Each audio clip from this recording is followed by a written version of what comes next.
السلام عليكم. الفيديو النهارده بعنوان نصيحة للشباب الصغير، نصيحة لطلبة الجامعة، نصيحة للدكاترة المهندسين، شباب الدكاترة، شباب المهندسين، الناس اللي في كلية طب، الناس اللي في كلية هندسة بالأساس، والناس اللي في أي مجال بصراحة يعني. أنا بصور لكم النهارده وأنا في الأجازة من على كورنيش الإسماعيلية تقريبا، يعني كورنيش الإسماعيلية أو مش كورنيش الإسماعيلية أيا يكن. لكن النصيحة اللي أنا عايز أقدمها للناس الصغير بالذات: ذاكر، ابذل مجهود، علم نفسك لغات، شوف ايه هي خطوات السفر واطلع وسافر برا مصر. ده ملخص النصيحة بتاعتي اللي عايز اقولها. الوضع في مصر دلوقتي مش احسن حاجة.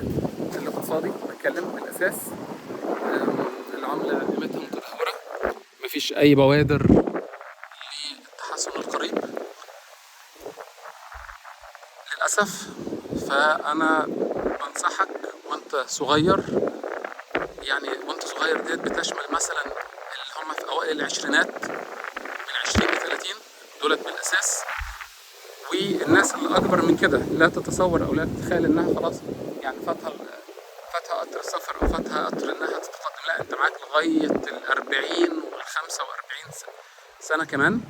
يعني انت لو نفترض ان عمرك الافتراضي مثلا لغايه سن 65 سنه شغل، وانت عندك 45 سنه، فانت تقريبا اشتغلت من وانت عندك 25 سنه لغايه 45، يعني انت اشتغلت 20 سنه وفاضل لك 20 سنه. فما تقولش ان انا عندي 45 سنه انا كده لا كبرت، لا، لسه عندك الفرصه ولسه عندك المقدره انك تحسن من وضعك المادي، الاقتصادي، الاجتماعي، كل حاجه. وده هيجي بالاساس عن طريق السفر. معلش اذا كان الهوا عالي جامد، انا بس النهارده كنت بستغل ان انا في المكان كورنيش الاسماعيليه بصور لكم، ما كنتش عايز اضيع الفرصه يعني، حتى لو الهوا عالي شويه بس اعتقد ان الصوت لا يزال مسموع.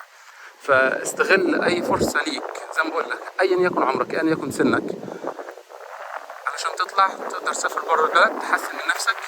ممكن في فيديوهات تانية نتكلم عن ايه هي فرص السفر المتاحه، ولكن رايي ونصيحتي دلوقتي ما تضيعش وقت في مصر حاليا. مصر دلوقتي الظروف فيها صعبه، اللي هيقدر يحقق فيها فلوس بصورة حلال هم أقلية جدا جدا جدا. مجرد خروجك بره البلد، سفرك بره، ده هيقدر يساعدك، وبالتبعية هتقدر تساعد الناس اللي انت بتحبهم في مصر على الأقل على المستوى المادي يعني. دي كانت نصيحتي ليكم. تابعونا فيديوهات تانية، واللي عنده رأي أو عنده سؤال بصورة معينة خاصة بالسفر يكتب في التعليقات، وإن شاء الله هرد عليكم في الفيديوهات اللي جاية. شكرا والسلام عليكم.